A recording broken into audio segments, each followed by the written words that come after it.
চোখের পানি, এটা কি শুধু লবণ জল? না, এটা একটি শব্দহীন দোয়া। এটা একটি ভেঙে পড়া অন্তরের প্রার্থনা। এটা সেই কান্না যা মানুষ না বুঝলেও আল্লাহ ঠিকই বুঝেন।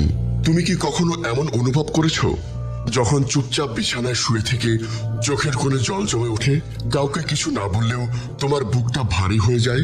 কখনো সেজদায় পড়ে থেকে মনে হয়েছে, হে আল্লাহ, তুমি ছাড়া কেউ জানে না আমি আজ কি নিয়ে কাঁদছি। হ্যাঁ, এই অশ্রু, এই ছোট্ট চোখের ফোঁটা, এটা শুধু কান্না নয়, এটা জান্নাতের পথের আলো। হাদিসে এসেছে, যে ব্যক্তি আল্লাহর ভয়ে এক ফোঁটা অশ্রু ফেলে, আল্লাহ তাকে জাহান্নামের আগুন থেকে রক্ষা করবেন।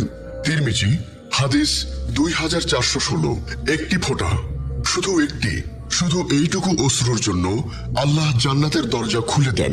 তুমি যেদিন কাঁদতে কাঁদতে সেজদায় পড়েছিলে, কেউ জানতো না, কিন্তু আসমানের দরজায় ফেরেশতারা তা লিখে নিয়েছিল।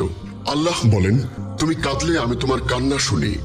তুমি মুখে কিছু না বললেও আমি জানি তুমি কি বলতে চাও। সূরা তাহা। তোমার হৃদয় হয়তো ভেঙে গেছে, তোমার স্বপ্ন হয়তো ছিন্ন ভিন্ন হয়ে গেছে, কিন্তু যদি সেই ভাঙা হৃদয়ে তুমি কাঁদো আল্লাহর জন্য, তবে সেই কান্না তোমাকে তাকওয়ার চূড়ায় পৌঁছে দিতে পারে। তুমি যদি সত্যি জান্নাত চাও, তবে একটি কাজ করো। তুমি এমন জায়গায়, এমন ঘরে, এমন সময় যেখানে কেউ নেই, শুধু তুমি আর তোমার রব, তুমি যদি বলো, হে আল্লাহ, আমার অনেক গুনাহ হয়ে গেছে, আমি জানি না তুমি আমাকে ক্ষমা করবে কিনা, কিন্তু আমি জানি আমি শুধু তোমাকেই চাই।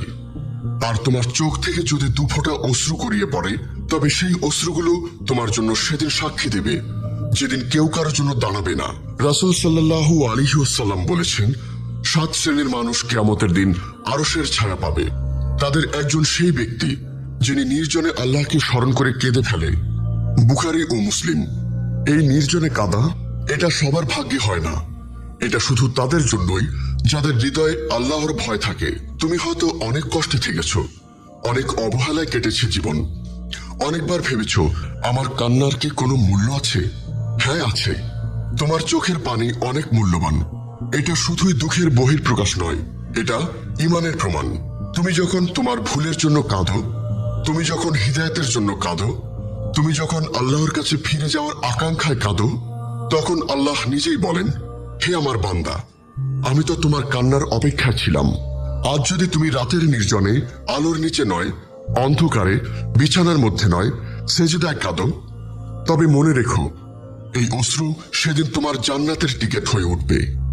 তুমি কি কখনো এমন সময় কেঁদেছ যখন কাঁদার জন্য কেউ ছিল না?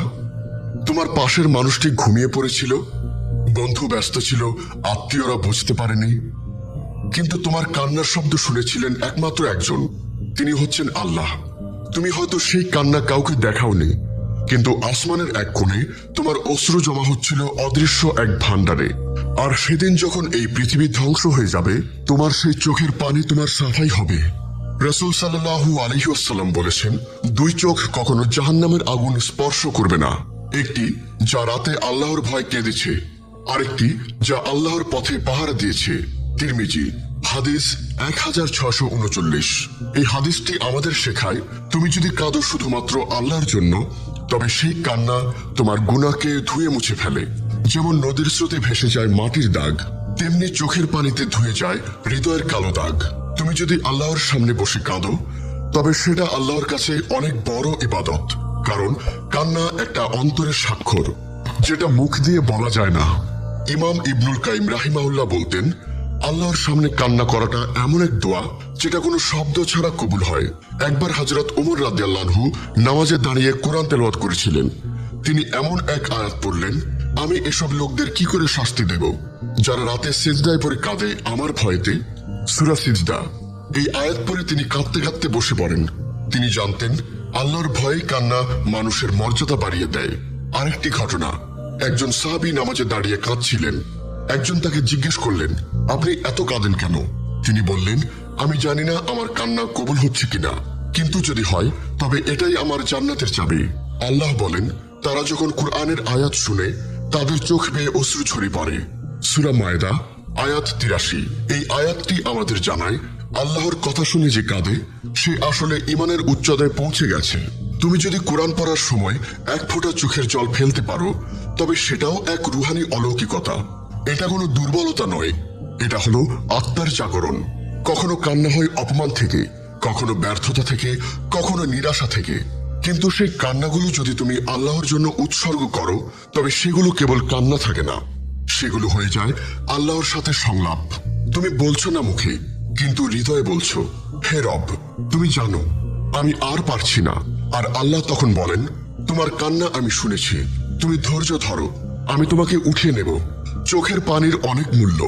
তুমি যদি আজ কাঁদতে পারো, তবে হয়তো আল্লাহ তা এমন ভাবে কবুল করবেন যেভাবে কেউ কবুল করে তার প্রিয়জনের শেষ অনুরোধ। আল্লাহর দরজায় কান্না এমন এক চাবি যেটা বন্ধ দরজাও খুলে দেয়।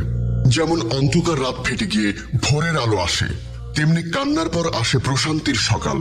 একদিন কিয়ামতের মাঠে দাঁড়াবে মানুষ, প্রত্যেকে থাকবে একা, বিচ্ছিন্ন আর অস্থির।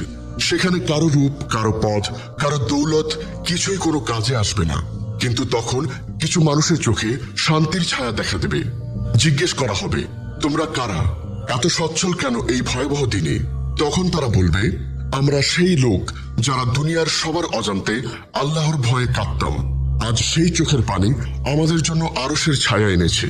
চোখের পানি কখনো মিথ্যে হয় না যদি তা পরে সেজদায়। আল্লাহ সেই চোখকে ভালোবাসেন যা দুনিয়ার মোহে নয়, আল্লাহর ভয়ে আর ভালোবাসায় ভিজে যায়। কিন্তু একথা আমরা কজনে বুঝি? আমরা তো কাঁদি মানুষ হারিয়ে, আমরা কাঁদি স্বপ্ন ভেঙে গেলে, আমরা কাঁদি মানুষের সামনে, কিন্তু আল্লাহর সামনে না। হযরত হাসান বসরি রাদিয়াল্লাহু বলতেন, যে চোখ আল্লাহর ভয়ে কাঁদে সে চোখ জান্নাতের দিকে চেয়ে থাকে। তুমি যদি একাকী কোনো রাতে তোমার অজু করা অবস্থায় শুধু আল্লাহর সন্তুষ্টির জন্য কাঁদতে পারো, তবে তুমি সেই নির্বাচিত বান্দাদের একজন যাদের জন্য আসমান কাঁদে না, বরং দোয়া করে। রাসূল সাল্লাল্লাহু আলাইহি ওয়াসাল্লাম বলেছেন, কিয়ামতের দিন এমন অনেকের আমলনামায় পাহাড় সম সওয়াব থাকবে, কিন্তু আল্লাহ তা বাতিল করে দেবেন, কারণ তা ছিল লোক দেখানো।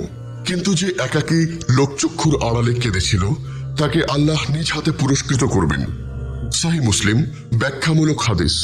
তোমার এই কান্না, যেটা তুমি কাউকে দেখাওনি, যেটা কেবল তোমার রব দেখেছিল, সেটাই হতে পারে তোমার মুক্তির সেতু। তুমি হয়তো আজও কাঁদো, তুমি বলো, হে আল্লাহ, আমি তো মানুষদের কাছে কিছুই না, আমার দুঃখ কেউ বোঝে না, শুধু আমার অন্তর জানে কি জ্বালা আমি বয়ে চলছি। আল্লাহ বলেন, তুমি যদি আমার জন্য কাঁদো, তবে আমি তোমার জন্য সব সহ্য করব। এই দুনিয়ায় যা হারিয়েছ, যে মানুষ চলে গেছে, যে স্বপ্ন ভেঙে গেছে, তা যদি তোমার চোখের পানি এনেছে, তাহলে সেই পানি যেন আখিরাতে হয়ে যায় জান্নাতের সিঁড়ি। এই পৃথিবীতে কেউ কারো কান্না দেখে না, মানুষ দেখে হাসি, মুখোশ, উপস্থিতি, কিন্তু আখিরাতের মূল্য পাবে তোমার সেজদার চোখ, তোমার রাত্রির কান্না। সেদিন জান্নাতের দরজা খুলে যাবে, আর একজন ফেরেশতা বলবে, এই বান্দা সেই ব্যক্তি যার কান্না আমাদের কানে পৌঁছেছিল প্রতি রাতে। তুমি যদি আজ নিজেকে একা মনে করো, ভেঙে পড়ো, ক্লান্ত হও, তবুও যদি আল্লাহর সামনে মাথা নোয়াও, তবে তুমি হারাওনি, তুমি পেয়েছো খুব অমূল্য কিছু। চোখের পানি তখন হয় বিজয়ের চাবি। এই পৃথিবী যদি তোমার অশ্রু না বোঝে, আল্লাহ ঠিকই বোঝেন। তুমি যদি কোনো রাতে কাঁদো, তবে মনে রেখো, আল্লাহ বলেন, আমি আমার বান্দার চোখের অশ্রু গুণে রাখি। তুমি কাঁদো, তবে মানুষের জন্য নয়, আল্লাহর জন্য কাঁদো। তোমার চোখের পানি তখন হয়ে উঠবে সেরা ইবাদত, সবচেয়ে দামি তোহফা। হে আল্লাহ, আপনি আমাদের অন্তরের কান্না কবুল করুন। আপনি আমাদের সেই বান্দাদের অন্তর্ভুক্ত করুন যারা আপনাকে ডাকতে ডাকতে ফিরে আসে। আমাদের চোখকে বানান আপনার ভয় ও ভালোবাসায় ভিজে থাকা চোখ। আমিন।